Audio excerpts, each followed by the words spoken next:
자신이 좋아하는 것들을 바탕으로 간접적으로 꾸준히 경험시켜 주셨다고 하셨어요. 뭔가 자신만의 암기 방법을 가지고 있는 것 같아 보였죠. 그런데 여기서 충격적인 반전이 하나 있었습니다. 공부 잘하는 아이들을 만드는데 정말로 여러 가지 복합적인 요소들이 다 중요합니다. 하지만 그 중에 가장 중요한 건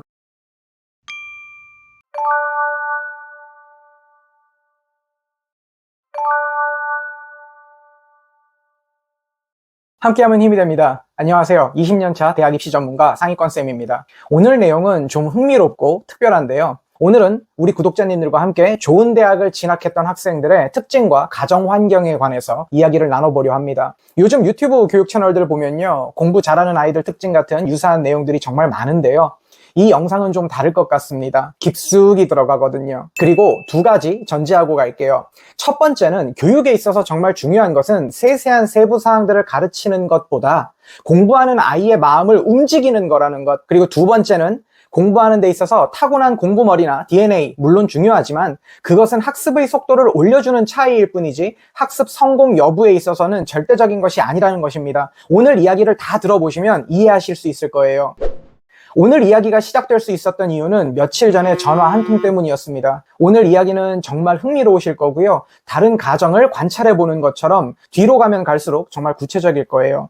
제가 대치동에서 학생들을 가르칠 때였는데요. 서울대를 진학했던 학생이 있었어요. 며칠 전에 전화가 왔습니다. 정말 오랜만에 연락이 와서 그 학생에 대한 모든 기억이 진짜 모두 다시 떠올랐고요. 이 학생이 공부했던 방식, 공부했던 환경, 그리고 부모님의 스타일까지 영화 장면들처럼 다 떠올랐고 이거를 말씀드리면 우리 구독자님들이 좋아하시겠구나 싶었어요. 이 학생의 어머님은 굉장히 단아하신 분이셨어요. 특히 인상적인 게 목소리셨는데 그 외 딕션이라고 하나요? 발음이 정확하고 또박또박 질서정연하게 말씀을 하셨어요. 그래서 그냥 혹시 아나운서셨어요? 라고 여쭤봤더니 정말 놀랍게도 네, 예전에 아나운서였어요 라고 하시더라고요. 정말 놀랐었습니다. 그리고 그 당시 이 친구와 친했었고 같은 교실에서 제가 가르쳤었던 친구가 있었는데 한양대 의대를 진학한 학생이에요.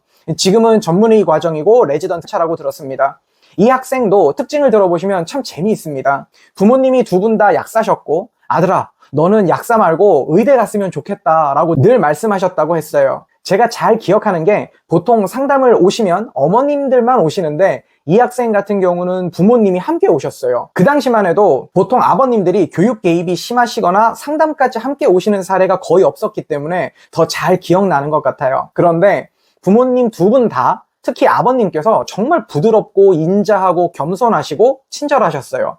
마치 어머님들 대하는 것 같았어요. 이 학생이 굉장히 유머러스한데 그게 아버님한테서 오는 거구나 생각이 들더라고요. 두 분이 같이 오셔서 자연스럽게 이 학생의 어린 시절 이야기도 나눌 수 있었습니다. 이런 이야기들을 나누면 자녀들을 키우시는 많은 부모님들께 도움이 되실 것 같다는 생각이 들었어요. 지금부터 더 구체적으로 말씀드릴게요.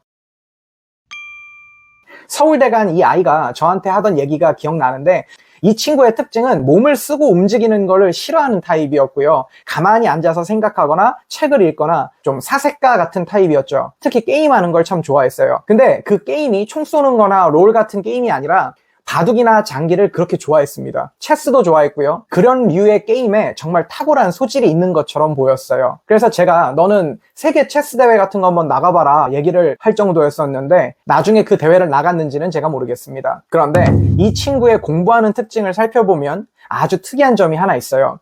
이 친구는 중학교 때부터 고등학교 때까지 공부해 오면서 가만히 보면 모든 과목을 영어도 마찬가지고요. 모든 것을 표로 만들었습니다. 도표로도 만들고요. 정리표로도 만들고요.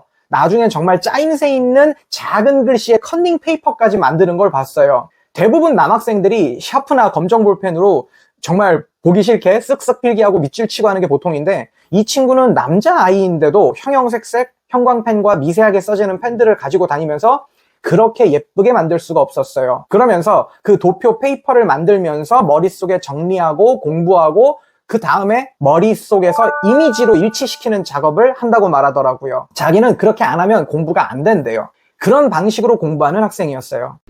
그리고 한양대 의대에 진학했던 친구는 반대로 운동을 정말 좋아했어요. 특히 농구를 좋아했는데 3대3 길거리 농구도 하고, 이 아이는 키가 180이 훌쩍 넘었고요. 몸도 좋은 친구였어요. 그래서 스트레스를 받으면 농구하면서 풀더라고요. 심지어는 농구하면서 이렇게 패스 받다가 새끼손가락이 골절돼서 깁스를 하고 다니느라고 수업 시간에 필기할 때 어기적대면서 불편해하던 기억도 생생합니다. 이 친구는 특히 NBA의 열광적인 팬이었고요. 유명 외국 선수들의 특징, 포지션, 해당 연도의 개인 기록을 줄줄이 꿰는 아이였어요. 나중에 보니까 공부할 때도 과목별로 그렇게 줄줄 꿰고 있더라고요. 자신이 좋아하는 것들을 바탕으로 뭔가 자신만의 암기 방법을 가지고 있는 것 같아 보였죠. 그런데 여기서 충격적인 반전이 하나 있었습니다. 대치동에서 보면 보통 친구들이라고 해도 공부하는 데 있어서는 굉장히 이기적인 아이들이 대부분인데, 나중에 알고 보니까 좀 전에 말씀드렸던 서울대 진학한 아이가 만들었었던 그 각종 도표와 예쁘게 정리되어 있는 커닝 페이퍼들을 과목별로 거의 그대로 받아서 같이 외우고 다니더라고요. 정말 친한 건 알았지만 그걸 너한테 진짜 빌려주디? 라고 물어보니, 아 그럼요, 저희는 그 정도 사이는 됩니다 라고 말하면서 크게 웃던 기억이 나네요. 이 모습을 보면서도 저는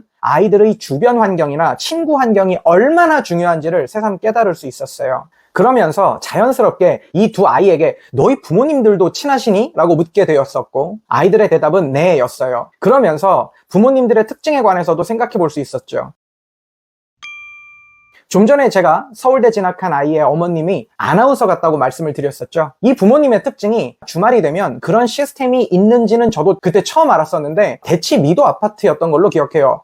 토요일 아침이면 그 아파트 주차장에 캠핑카 한 대가 옵니다. 그래서 그 캠핑카를 타고 가족이 캠핑하러 가는 거를 참 좋아하셨다고 해요. 한 달에 한 번 정도 가져다주고 일요일 저녁에 다시 가져가는 렌탈 서비스가 있다 하더라고요. 렌탈되어서 주차장에 오면 온 가족은 그 차를 타고 근교로 여행도 다니고 맛있는 것도 먹으러 다니고 그랬다고 하더라고요. 그런 식으로 자녀들이 충분히 쉬고 공부할 때는 집중할 수 있는 그런 환경이었던 걸로 기억합니다.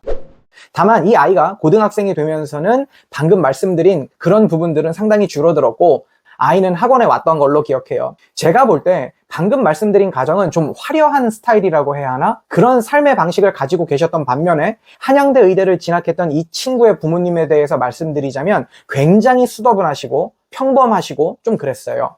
좀 전에 이 부모님이 상담하러 오실 때 아버님도 함께 오셨다고 말씀드렸죠. 나중에 알고 보니까 아버님이 취미신지는 모르겠지만 요리를 그렇게 잘한다고 하시더라고요. 그 서울대 진학한 아이가 나중에 해준 말이었는데, 이 집에 자주 놀러 갔었는데 아버님이 계실 때는 요리도 집에서 같이 해주시고 같이 먹고 그렇게 지냈다고 합니다. 레시피나 계량컵이 없어도 그냥 재료 손질하고 정말 쉽게 요리를 만드시는 분이라고 얘기를 하더라고요. 정말 맛있었다고 합니다. 같이 공부도 했겠죠. 두 분 다 약사시기 때문에 어머니가 바쁘실 땐 아버지가 케어하실 때도 있었고, 이 두 분도 굉장히 사이가 좋으시고, 그런데 특징이 이 가정은 굉장히 수평적인 분위기라고 하더라고요. 처음 상담 오셨을 때 아들에게 의대를 갔으면 좋겠다고 종종 말씀하신다는 이야기를 듣고, 가정 분위기가 좀 수직적이고 아이한테 굉장히 의대를 가라고 압박하는 분위기려나? 라고 생각했었는데 그게 아니었어요. 그리고 또 한 가지 특징이, 이 아이가 어렸을 때부터 거실에서 온 가족이 책을 보는 일이 많았다고 해요. 아버지 어머니도 약사시다 보니까 필요한 정보들이 있으셨을 거고, 아이에게 적당한 책을 쥐어주시고 다 함께 책을 보는 일들이 자주 있었다고 합니다. 제가 어떤 느낌을 받았었냐면, 아이한테 공부하라고 호통치고 공부해라 말하는 게 아니라 그냥 자연스럽게 분위기가 그렇게 책을 보는 분위기였던 거죠. 상담하시면서 제가 들었던 말씀 중에 가장 인상 깊었던 게 무엇이었냐면, 그 당시 말씀하실 때는 막상 돌려 표현하셨지만 결국 요점은 그거였습니다. 아이가 스스로 공부해서 성취감을 맛보게 하는 것, 그리고 책을 읽고 공부하는 게 왜 재밌는지 깨닫게 해주려고 신경을 많이 쓰셨다고 하셨어요. 공부는 할 만한 것이고, 공부해서 시험 치고 성적 잘 받고 그럼 기분 좋고, 그런데 그게 나중에 네 인생에 큰 도움이 될 거야. 공부하면 네가 잘 살고 편하게 살 수 있다 라는 것들을 간접적으로 꾸준히 경험시켜 주셨다고 하셨어요.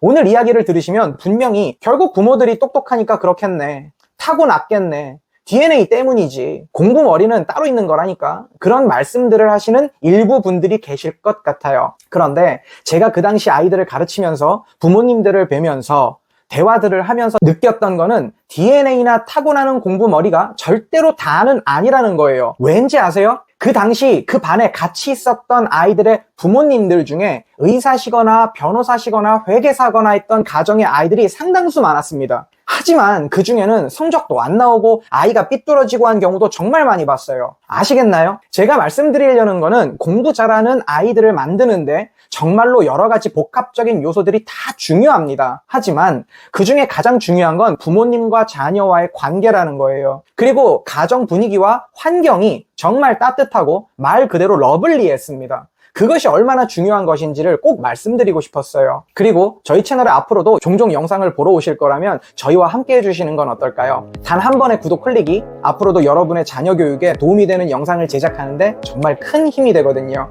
궁금하신 점은 댓글로 소통해 주시고요. 우리가 함께 한다면 분명히 힘이 될 겁니다. 오늘도 자녀들을 키우시는 많은 부모님들을 응원합니다.